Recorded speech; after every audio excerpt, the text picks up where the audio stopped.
With their radios jammed and escape impossible, the SEALs were trapped. They sent a desperate final plea. The response wasn't a voice. It was a silent shadow that fell from the sky, ready for war. The light was dying. A bruised, violet twilight bled across the Zargos Badlands, catching on the skeletal remains of a forgotten era. Lieutenant Mason, crouched behind the rusted curve of a derelict Soviet radio telescope, felt a cold knot tighten in his gut. This was supposed to be a clean intelligence grab, in and out of the abandoned observatory before the enemy even knew they were there. But the plan had shattered the moment they'd secured the data. An ambush erupted from the surrounding canyons, a coordinated storm of lead and fury. Their comms weren't just spotty. They were dead, suffocated by a blanket of sophisticated jamming. They were pinned down, trapped between the decaying concrete of the observatory and an enemy that was closing in with chilling efficiency. "Chief, any luck with that satlink?" Mason yelled over the crackle of incoming fire. Sergeant Chief Evans, a man whose face was a roadmap of a dozen forgotten conflicts, wrestled with the radio pack, his knuckles white. He shook his head, his expression grim. "Nothing. It's like we don't exist." They were ghosts, and the valley was their grave. Mortar rounds began to walk their way up the slope, each explosion a punctuation mark in their death sentence. Mason knew they had seconds, not minutes. He pulled the emergency burst transmitter from his vest, a small, unassuming device for last-ditch prayers. One button, one ping, a single, desperate flare of data shot into the heavens, coded with their location and a priority 1 distress call. He pressed it, a silent plea into the void. Far above, a satellite caught the whisper. The signal was relayed, bounced, and finally painted a blinking red icon on a screen at a forward operating base. The closest asset on standby was an A-10 Thunderbolt II. Its pilot didn't hesitate. Back on the ground, time stretched into an agonizing crawl. Then, a new sound cut through the chaos. It wasn't the shriek of a mortar or the snap of a rifle.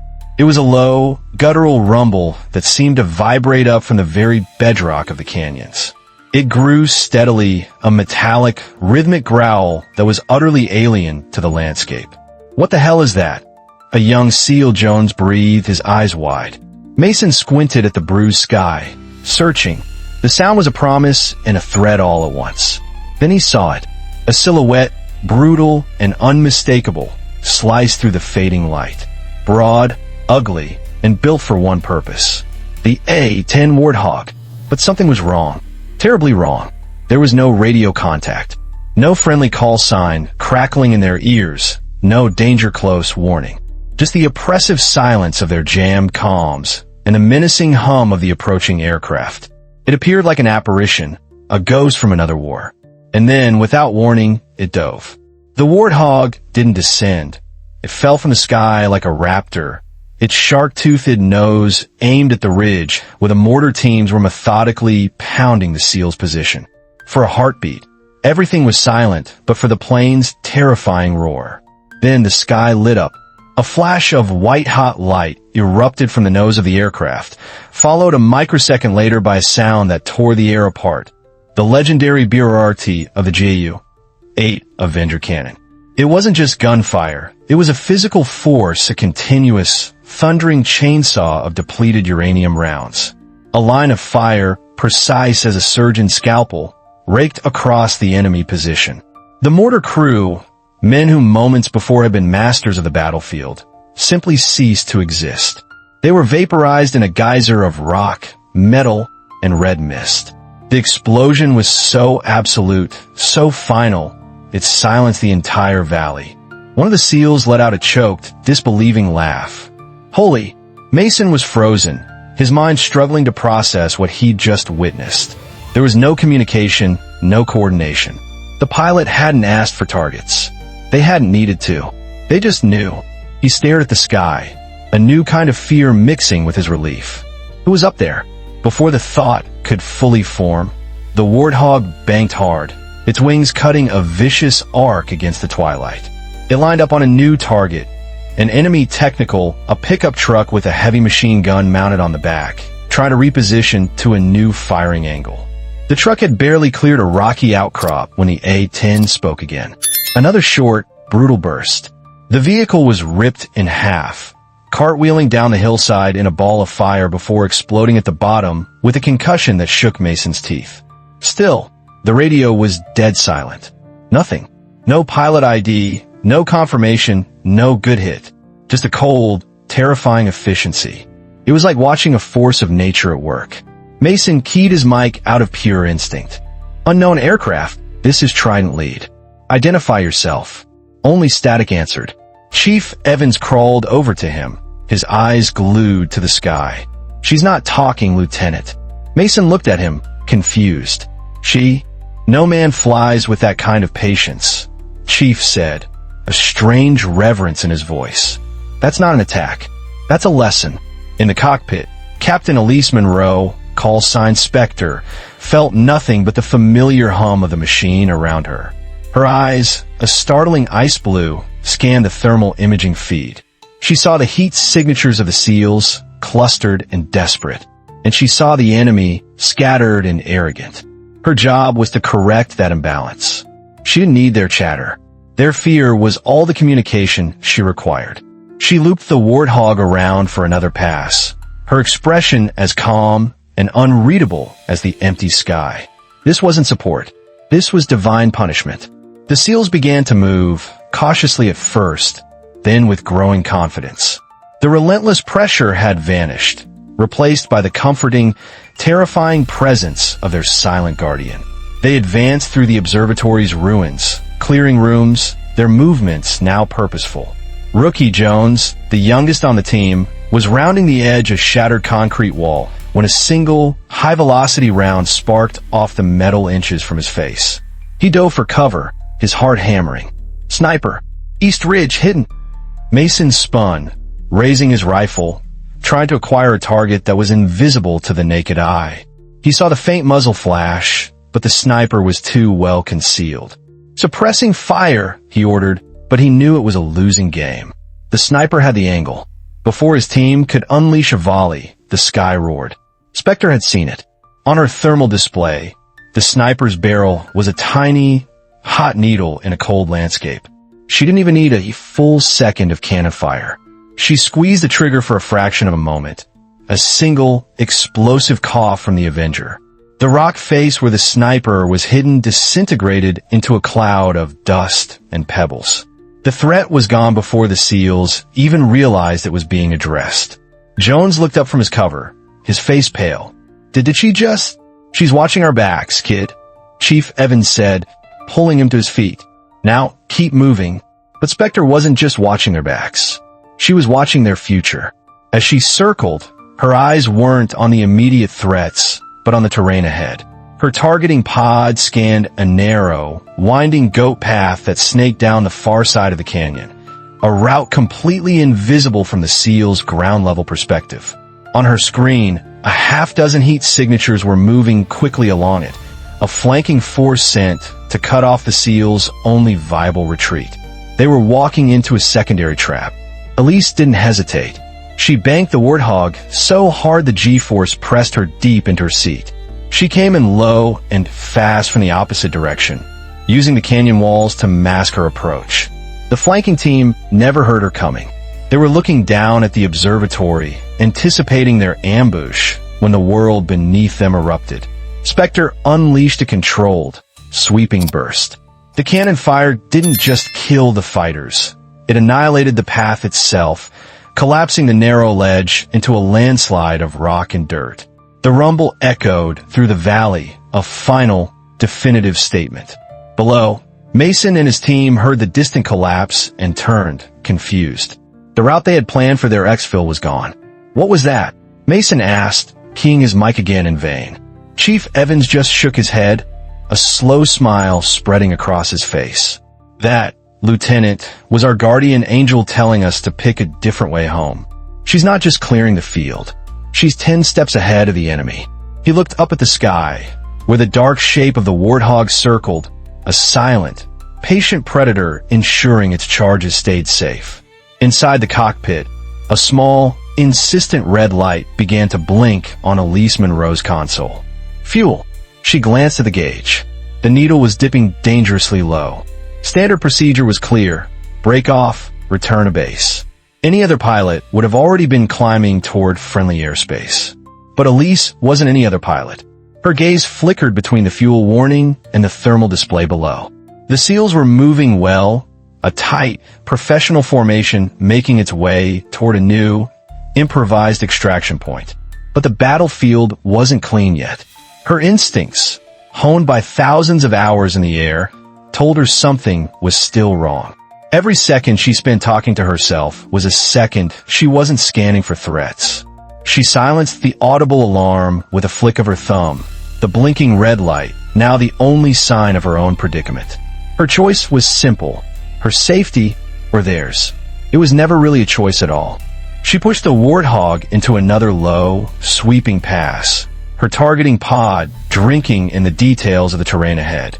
The SEAL's new escape route led through a narrow choke point between two crumbling industrial silos, relics of the abandoned site. And that's where she saw it. It wasn't obvious.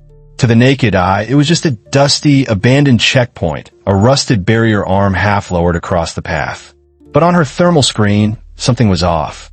A faint, unnaturally straight line of heat, no thicker than a wire, ran from the checkpoint into the shadows of a nearby building.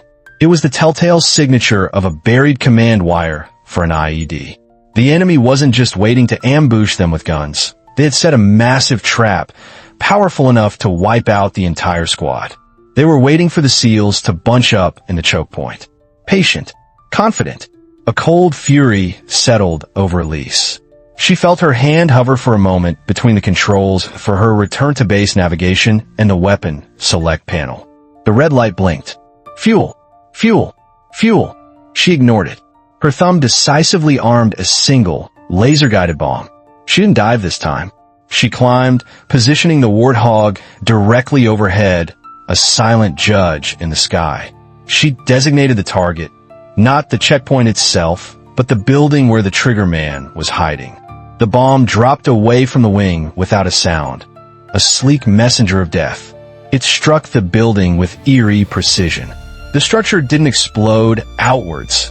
It imploded, collapsing in on itself in a cloud of concrete dust and pulverized earth. The blast severed the command wire, rendering the IED useless. Down on the ground, the SEAL saw the distant building collapse and froze, unsure of the cause. Mason looked toward the choke point, then back at the sky. He was beginning to understand. The pilot wasn't just reacting. She was clairvoyant. She was clearing a path he didn't even know was lethal.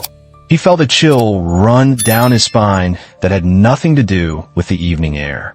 They weren't just being protected. They were being guided by an unseen hand, one that was willing to push its own limits to the breaking point for them. Chopper is inbound. 8 minutes out. Chief Evans' voice was a low growl beside Mason. They were at the edge of the extraction zone, a flat, dusty clearing that offered precious little cover. Every shadow felt like a threat. The Warthog's engine roar was a constant, comforting presence overhead. But Mason knew she couldn't stay forever. That fuel gauge had to be screaming.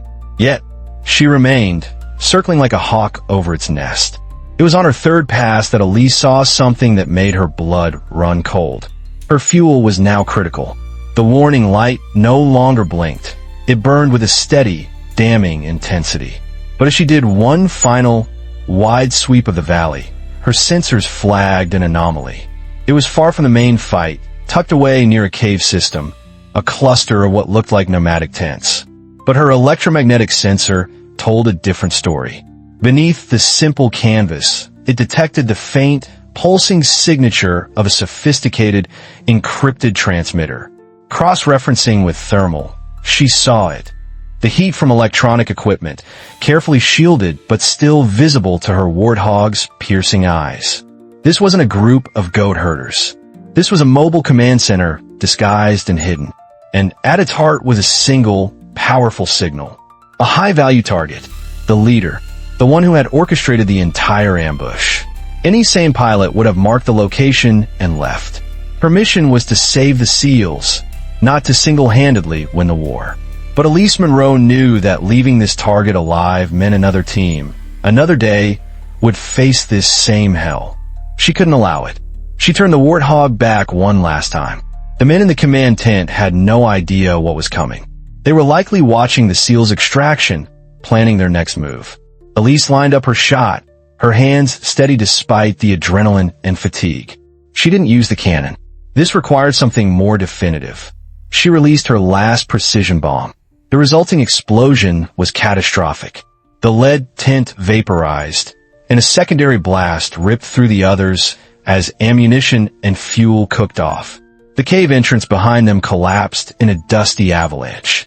The brain of the enemy operation had been surgically removed. Now, she was in trouble. The flight back to the main base was impossible. Her only hope was FOB Kestrel, a tiny, remote airstrip barely worthy of the name.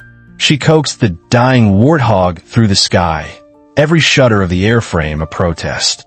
The dirt runway rushed up to meet her. The tires hit with a jarring impact, and the plane screeched down the strip, a cloud of dust chasing it like a phantom. It rolled to a stop with its nose just feet from the end of the runway, the engines whining down into an exhausted silence. The ground crew sprinted towards her. As she popped the canopy and pulled off her helmet, a young crew chief yelled, "Captain, Intel was screaming about an HVE in this sector. Did you get him?" Elise swung her legs over the side of the cockpit, her face an unreadable mask of fatigue. She looked the man dead in the eye and said 2 words. All of them. Back at the main base, the debriefing room was thick with stunned silence. Colonel Vance, a man who had seen everything, stared at the after-action report as if it were written in a foreign language.